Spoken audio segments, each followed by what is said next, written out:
We're not quite at March Madness yet, but welcome into the first Beat the Bookie of February. Jesse Cook with you for the third time this year, but it's the first time in basketball season. I'll tell you all about my historic football season in a bit, but first let's see how last week's host Jack Gordon fared. It wasn't pretty. Jack put us in the red to start the spring season. He got the teams right in his prize picks, but on his NFC Championship spread, he was off. Jack picked the Niners by 7.5. They won by just 3. There was no Isaiah Likely touchdown, no Sam Laporta touchdown, no Juwan Jennings touchdown. Patrick Mahomes dealt fewer than 1.5 TDs, and Syracuse's very own Ifeatu Melifonwu will let you down too, Jack, with fewer than 4.5 tackles. But there was one man who saved the day in the fall. His name was Jesse Cook. I finished with an unconscionable gain of more than $350 thanks to a ridiculous parlay. Of course, after that, you know what to do. Show me the money! Jerry, you better yell! Show me the money! Show me the money! Let's get to our prize picks. Taking out to Texas, number 4 Houston hosts number 8 Kansas. The Cougars are favored by just 2.5. This is merely a question of who will win, not by how much. Give me $10 on Kansas. Don't get me wrong, when the Jayhawks lose, they lose big. All 4 of their losses this season have come by multiple scores. That said, KU is 3-1 against teams in the top 10, while Houston's best opponent was number 21 BYU a few weeks back. That is the nation's best scoring defense in U of H. Doesn't matter. They don't have the experience against top-tier teams. Kansas does. Moving to the ACC, number 3 North Carolina hosts number 7 Duke. It's simple. One of these teams can win the national championship.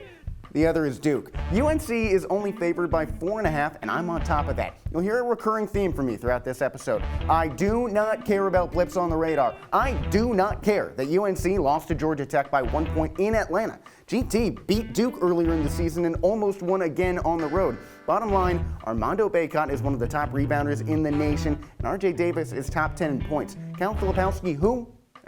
Okay, sure. He's obviously a fantastic player, one of the finest in college basketball, but he cannot be your top option against UNC when he's 7 feet tall and gets out-rebounded by 6'7" Harrison Ingram. Give me the Tar Heels. Let's round out the prize picks. In the Bluegrass State, number 10 Kentucky is a 1.5-point underdog at home against number 5 Tennessee.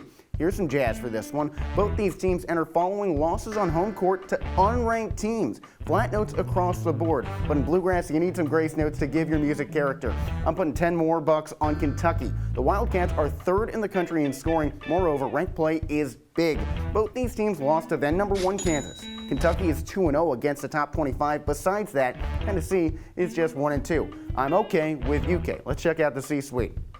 Our producers Jordan and Arnav were feeling pretty similar to me. The only difference, Tennessee and Kentucky. But hey, I like the way you guys think on Kansas and UNC.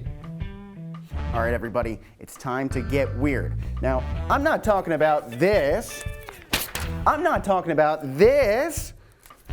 I'm not even talking about this. I'm talking about this. Boston University has been elite when playing in the Commonwealth of Massachusetts. Give me $5 on the money line that BU will topple Lehigh. It's not just because BU has not lost at home to Lehigh in nearly 5 years. It's because the Terriers' most recent game was a loss at Holy Cross in Worcester, Massachusetts. What? Since 2019, BU has won at least 1 game in every stretch of 2 or more consecutive contests that's played in Mass. That's 21 straight series played in the Bay State when Boston University has grabbed at least 1 win. Given that this is the 2nd consecutive game in Massachusetts and the last game was a loss, history tells us to bet on BU. And here's a crazy one. Okay, well, not crazy by comparison to my last pick, but unranked San Diego State is favored by 4.5 over number 17 Utah State. That's wild. Look, I could join the wackos and wear the SDSU hat, but $5 says the ranked team does what ranked teams do best, which is nab unranked wins. Hey, I get it. The Aztecs are undefeated at home. They won their 1 ranked game. The Aggies are 1-0 in ranked play, and they've only lost 2 games. These teams are roughly the same on defense, but Utah State outscores San Diego State by 2 baskets. I'm betting with the HURD herd. And I'm going to take the dog of the week as an opportunity to shout, a roll Cats! Cincinnati is a 5.5-point underdog to number 15 Texas Tech.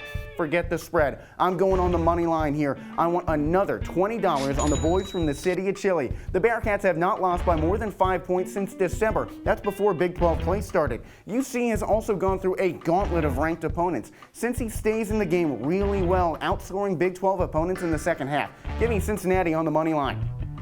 And looking into the future, I'm looking into April and not this past week of collegiate men's ice hockey. Give me a whopping $30 on Boston University to win the national championship. That's what I want. I want to see the Terriers take it. I don't care that BU lost to BC. I don't care that BU lost to Northeastern. We've talked about it all along in basketball. It's the same in hockey. Everybody slumps, but you know what? Everybody rebounds. BU dealt insanely well with the roster turnover from the Frozen Four last season. No Drew Comesso to start in net? No problem. Well, Mathieu Caron is still top 25 in both save percentage and goals against average. Hey, also, guess who was the only team with two maniacs rocking the top 10 in scoring? It's the Boston University Terriers with the blonde beauty American hero Wayne Hudson and God's gift to hockey, the next Gretzky, better than the rest, Max Selly King Celebrini. It's been a long 15 years since the Terriers were top dogs. We'll see them atop the country by the end of the year. That's what Jack had. He wants Isaiah Pacheco first touchdown in the Super Bowl. He bet that before the AFC Championship game, so it's holding up pretty well. I've got something that I think is probably a little more reasonable, that the greatest hockey team to ever exist in college men's hockey, well, given the last week, will win the national championship. But BU going all the way. Let's keep up the crazy. We've got to make a parlay. Bear with me for this $10 trip across the board. It's solely based on total points. Oregon State is on the road at USC. Let's bet that they'll hit the over in this one. The line is set at 139.5. Both of these teams have jumped above the 140 mark in 3 of their last 4 games. This is a numbers game, so let's talk numbers. They already hit the over when they played back in December. We'll bring it back to the east with Rhode Island at home against Duquesne. The over-under for total points is 143.5. Taking the under. The Dukes have not played in a game that broke that threshold since December. The Rams have 2 games just like that over the last week and a half as well.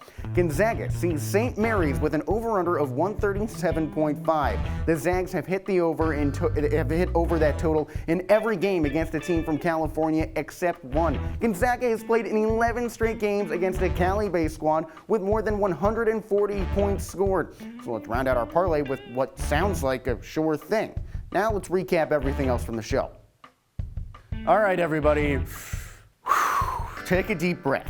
If you didn't take any notes, that's fine. We're going to cover the day's predictions right now. Kansas will get the job done at Houston. UNC will take down Duke, and it'll all be lucky for Kentucky against Tennessee. Elsewhere, it's a Bay State beauty for Boston University against Lehigh, and number 17 Utah State, which is inexplicably the underdog, will bash San Diego State. Road catch for the dog of the week. I've got Cincinnati covering against Texas Tech. The parlay gives us Oregon State and USC, as well as Gonzaga and St. Mary's hitting the over for total points, while Rhode Island and Duquesne wind down with the under. Lastly, Boston University men's ice hockey is championship bound. That's just about everything we got here. We out of time. That's Beat the Bookie. Go have fun watching some college hoops or some college hockey this weekend with the entire BTB production crew. I'm Jesse Cook. Goodbye. Make sure to tune in again next week.